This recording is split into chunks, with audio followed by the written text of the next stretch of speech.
And hello again, everyone. I'm Chris Lincoln. Welcome to Thoroughbred Racing's only weekly national recap.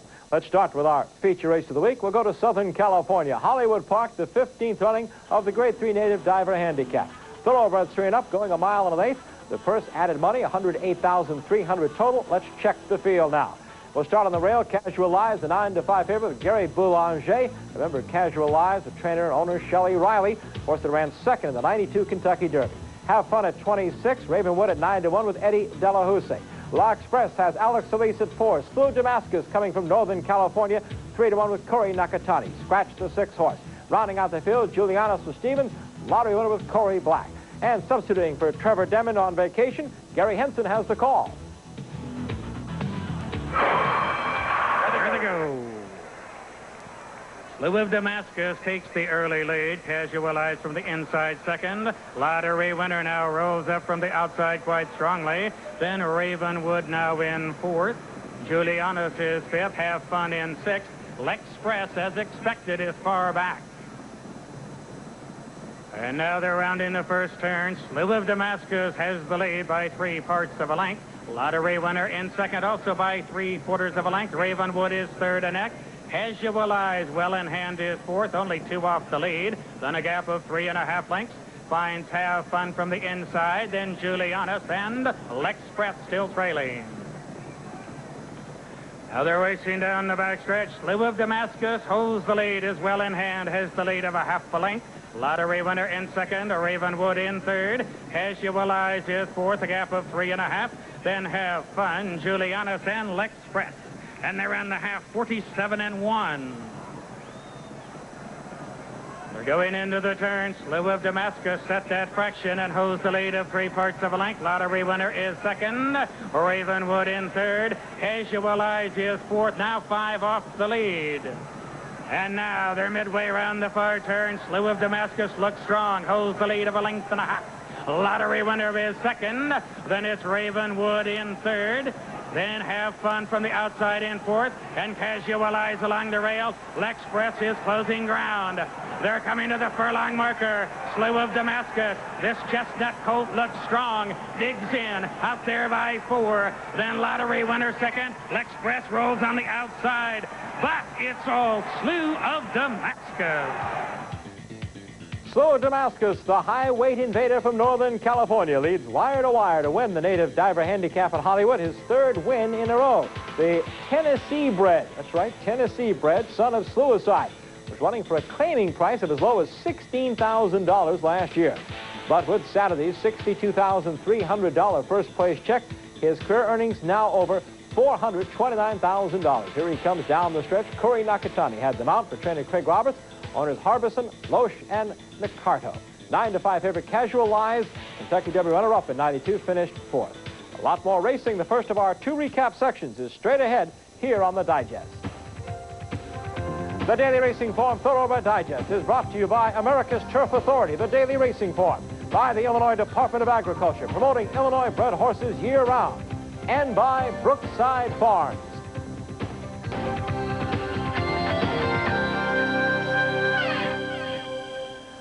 Welcome back on the Digest as we present the first of our 2 race recap sections this week, and we return now to Hollywood Park. Sunday's feature there, the Silver Bells Handicap. It's fillies and mares going a mile and a 16th on the main track. The favorite here in this Grade 2 event, John Toffin and Trudy McCaffrey's Pacific Squall, not in the picture right now. Again, we'll join Gary Henson for the call of the Silver Bells from Hollywood Park. And now they're going into the turn. It's Senate Appointee on the lead, 3/4 of a length. Sacramentatos in second by 5. Then Pacific Squall along the inside, along with Cargo right there, 3rd and 4th. A gap of 4 more. Then Golden Claire, then Frying, Ritas. Now they have only 2 furlongs to go. Senate Appointee on the inside, Sacramentata. And closing up, Pacific Squall and Cargo. Those 4, they're straight across the track. They're coming down the lane. A furlong to go. It's Pacific Squall taking the lead. Then Cargo. Here comes Golden Claire flying on the outside. Pacific Squall digs in. Golden Claire right there. Their stride, 4th stride. Golden Claire on top. One of the longest prices in the field, Golden Claire, comes on to score a half-length win here in the Silver Bells over the favorite Pacific Squall, who gave her rival 3 pounds. The 3-year-old English-bred daughter of Damister is owned by No Problem and Sido Stables, trained by Daryl Vienna and ridden by Chris McCarran. Golden Claire with the upset and a nice return in the Silver Bells handicap at Hollywood Park. Now let's head to Northern California and Bay Meadows. Saturday's $50,000 mile and a 16th Brown Best handicap for fillies and mares on the turf. And on the lead, a 17-1 long shot named Splashing Wave, trying to go wire to wire on the firm turf. They turn for home. Splashing Wave, Peter Hoff-Pate, and Darling Dame line up on the lead. Let's Score trying to come through on the inside. Don't Touch Lil like a rocket from behind. An 1/8 of a mile to go, and Splashing Wave is still leading. Peter Hoff-Pate can't go with her. On the outside is Don't Touch Lil. Splashing Wave and Rafael Meza. Peter Hoff-Pate and Jack Cannell, but it's Splashing Wave. Peter Hoff-Pate on the outside threatens but can't catch the front-running long shot Splashing Wave, a great daughter of Ice Capade out of the mare Moving Waters. The Brown Best, the richest victory of the 4-year-old's career. Her first place check better than $29,000. Her career total now nearly $154,000. Splashing Wave, trained by well-known Northern California conditioner Jerry Hollendorfer, ridden by Rafael Meza. Splashing Wave bred in Kentucky by her owner, John Crook. Let's head to historic New Orleans Fairgrounds now for some of their action on the 3rd annual Louisiana Champions Day. 7 thoroughbred races worth $570,000. 3 more for the quarter horses valued at $156,000, all exclusively for Louisiana breds. And what a meet they're having there. Purses up 25%, total wagering up 32% at the fairgrounds. As we pick it up now with fillies and mares, the mile and 16th, $100,000 ladies handicap. Flammable Cook at the rail, and Whiplash Wilma right there on the outside. Bulldog Babe is 3rd. Then comes Nailey's Chick at the rail in 4th. Now She's a Little Shy has come from dead last, and boy is she flying on the outside now. 3/4 114, and turning for home, Whiplash Wilma has the lead. She's a Little Shy on the outside. Flammable Cook at 50-1, though, is not through running. Now in mid-stretch, She's a Little Shy on the outside. Whiplash Wilma. Flammable Cook drops back. Far outside, a late-run Nightman. It's She's a Little Shy by 3 with Whiplash Wilma. She's a Little Shy wins the ladies. She's a Little Shy comes all the way from 9th to 1st under regular rider Kenny Bork, getting her 3rd victory of the year. The filly who started in 1993 with a win at the fairgrounds in the Tiffany Last is by Louisiana's leading sire, Zapardo's Prince, out of the Lieutenant Stevens mare Stuck on You, her trainer Jean LeBlanc. The finale to Louisiana Champions Day, the card's richest event, the $125,000 mile and an 1/8 Classic. The 6-5 choice far out wildly under Hall of Fame rider Pat Day. Also in here, the 1991 Super Derby winner, Free Spirits Joy. And at the top of the stretch now, Free Spirits Joy, Genuine Meaning. Eskimo's Angel, the filly on the outside, comes on now as they come down the stretch. Eskimo's Angel on the outside, Free Spirits Joy, their heads apart now. It's 2 lengths back now to a far out Wadley. And at the rail is E equals MC squared by the 16th pole. E equals MC squared finds a hole and gets through to win the Classic. Bruce Poyadu guides 6-1 E equals MC squared along the rail for a 1.5 victory here in the Louisiana Champions Day Classic. The win is 6 in 15 starts this year. E equals MC squared is by Lotta Gold out of Ostentatious, trained by Harold Hahn for Michael Cascio. To New York now, Saturday's 8th at Aqueduct, the $88,350 Queens County Handicap. Favorite here, the Alan Jerkins trained Virginia Rapids, currently back 7th under Jerry Bailey in the yellow silks. Victor Molina asking Primitive Hall for more run as he draws closer to repletion as they near the top of the stretch. 4.5 lengths back to Dibs and Dubs running 3rd. Local Problems in a full-out drive on the outside. Virginia Rapids has a lot to do. They're coming to mid-stretch, and it's still repletion fending off the challenge of Primitive Hall. Repletion by 2 with the furlong to run. Primitive Hall getting leg weary. Dibs and Dubs giving his all. He's 3rd on the outside. Jackson Ford on the rail is 4th. Repletion in front and driving hard as Dibs and Dubs moves into 2nd, and Repletion and Mike Smith do it. They can't catch Bud Hatfield's Repletion, who wires the field here in the Queens County at the Big A, coming home a length and a quarter in front. Repletion now batting .500 for the year, has won his last 3 in a row out of 6 1993 starts. Repletion, the son of the late, great Aladar out of Full Tigress, a $700,000 Keeneland sale purchase, trained for Hatfield by Billy Mott. Mike Smith had them out. That was jockey Mike Smith's 57 stakes win of the year. Now, Mike is chasing Pat Day's all-time mark, established in 1991, of 60 stakes races. We'll be back. A lot more racing straight ahead on the Digest. Stay with us.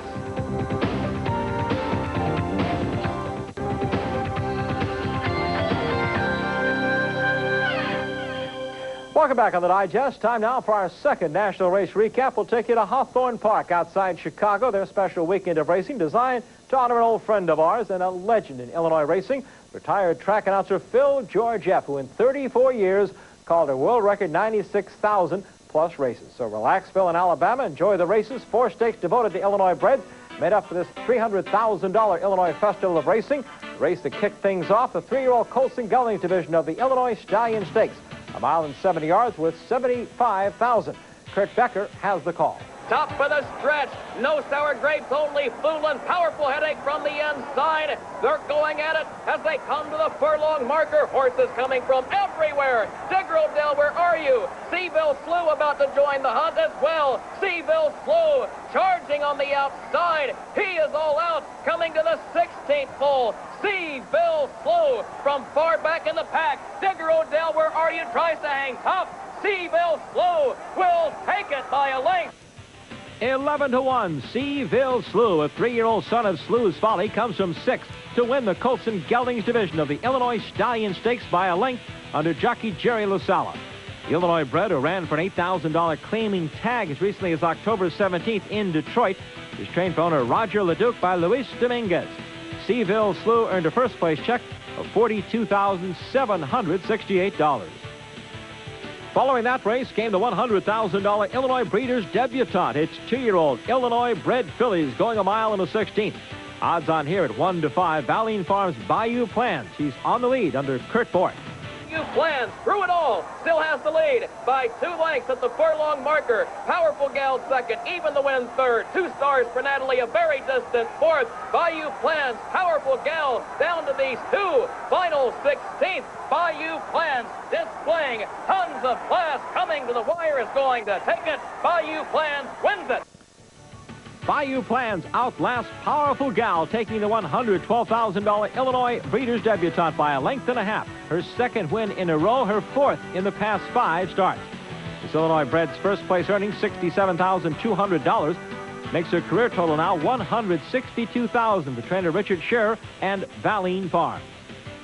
Sunday at Hawthorne, the Illinois Racing Festival continued. The $50,000 Illini Princess Handicap. Its fillies and mares going 8.5 furlongs. The one to watch here, the 8-5 favorite in the pink, Zend to Aiken. Connie Bug has the lead by just a neck. Then to Aiken, second. Velvet Tulip fading. Family Hope moves up the rail, third. They're at the quarter pole. Then to Aiken, Connie Bug dueling with each other into the stretch. And Family Hope trying to close ground 2 lengths from the lead. She's coming up the rail. Velvet Tulip a distant fourth. Then to Aiken under a powerful whip. Responding. She's in front by 3. Connie Bug dropping back. Family Hope trying to gain second. Zend to Aiken is going to win the Illini Princess Handicap. Zend to Aiken by 3.5. That's 3 in a row for Zend to Aiken, who came into the Illini Princess off a win in the Indian Maid at Hawthorne 3 weeks earlier. The filly, who was bred in Illinois by Dick Duchessois' Hillendale Farm, has now won nearly $380,000 for trainer Scott Hollis and the partnership of Mark Goldish and Savoy Stable. Zend to Aiken is the 5-year-old daughter of Zend out of Take Me Freely, another winner piloted by Kurt Bork. Now to the 7th running of the 3-year-old filly division of the Illinois Stallion Stakes. Amy's Pistachio under Michael Hunter was sent off its even money here. The second choice being a closer named Flight South, 5th in the purple. Past the quarter pole, Amy's Pistachio has the lead by a length and a half. Western Wildfire second, Princess Ipu third. Gonna have to do more. Love That Tracy a distant fourth. As they come to the stretch, Flight South is diving toward the inside, and Flight South has gotten past Amy's Pistachio to take the wire. Flight South in front, and Flight South will take it.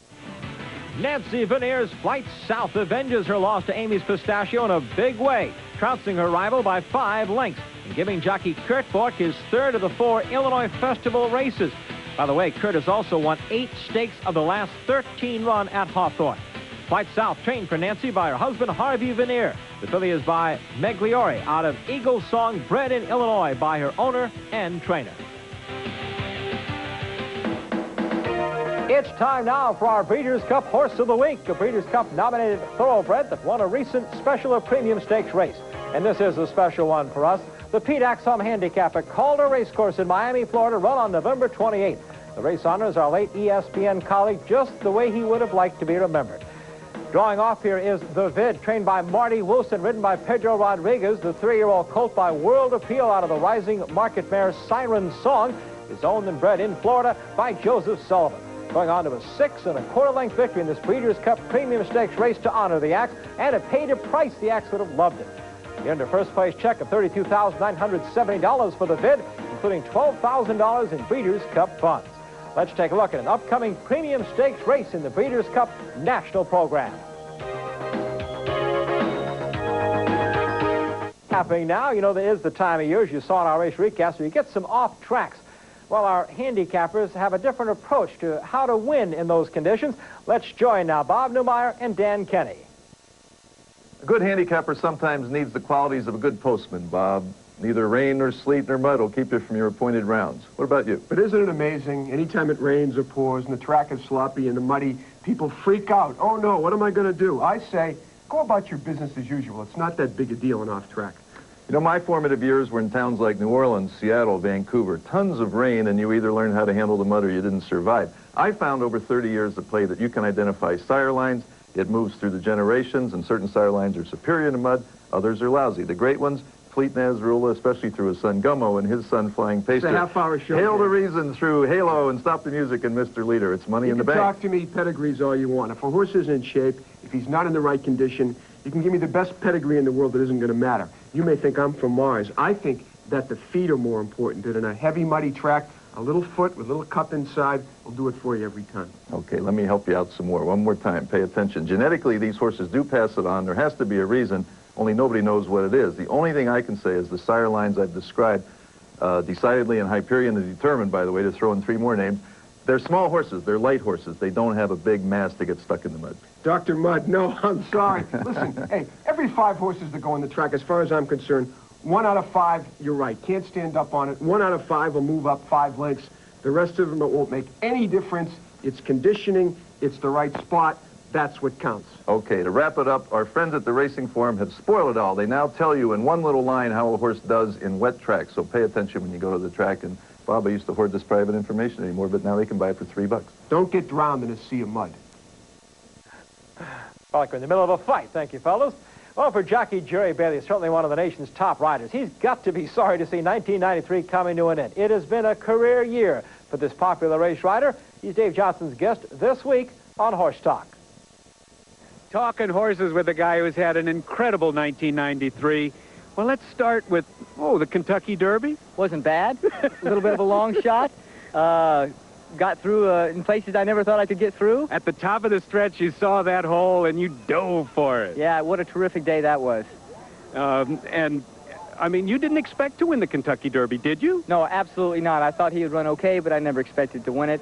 Again, I never expected to win the Travers with Sea Hero. And there we move on to the Midsummer Derby, as they call it. Tell us about your feelings prior to the race. Well, he had been such a disappointment in a couple of races between the Derby and the Travers. I had no reason to believe that he would run as good as he did, and boom, lo and behold, there he was again for the Travers.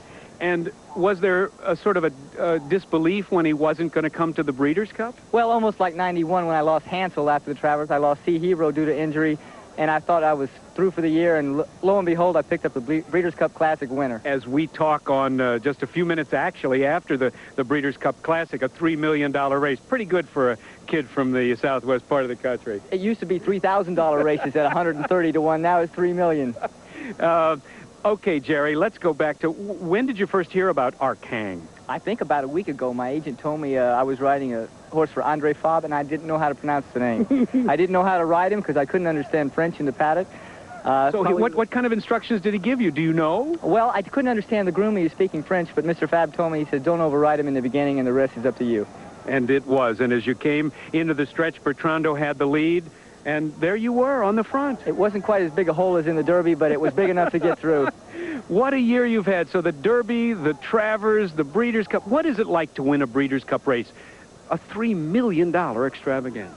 It feels like about $150,000. It feels great. It's a different feeling from the Derby, though. It really is. There's only one chance for those a year, and there's 7 Breeders' Cup chances, but it's a very big thrill. And it must be a tremendous thrill as you look back to your roots in the quarter horse business. It's a far cry from Sunland Park, but I think I needed Sunland Park to get to Santa Anita Park. And I think our sport needs you to move forward. We have Jerry Bailey to thank for so many thrills throughout 1993. Always a pleasure talking horse talk with the champ. Jerry Bailey, along with Mike Smith, Kent DeSoma, in quite a race for the year-end Eclipse Award as the outstanding jockey. And good news on our Kong, his Breeders' Cup Classic mount. He will stay in this country under Dick Mandela's care. Will race next year. Back with some final notes after this. Some final notes to close out the digest with you this week. The 1993 World Super Jockey Series in Tokyo this past weekend, won by Japanese jockey Yukio Okabe. American riders Kent DeSoma and Chris McCarron finishing 4th and 8th respectively in that international challenge. Jockey Tim Ducey, who came from Northern California to Oklahoma, closed out his first riding title at Oklahoma City's Remington Park. He won a record 6 races. That meets closing day this past Sunday. The Remington Fall meeting, by the way, showing a 2.3% increase in on-track handle. And a reminder, the digest is on Wednesday next week. Our first play for you at 6 o'clock Eastern. Replays Thursday afternoon at 1. And our regular West Coast replay time Thursday night, 11 o'clock Pacific. Again, the digest next week starts Wednesday at 6. We'll see you then. Thanks for joining us.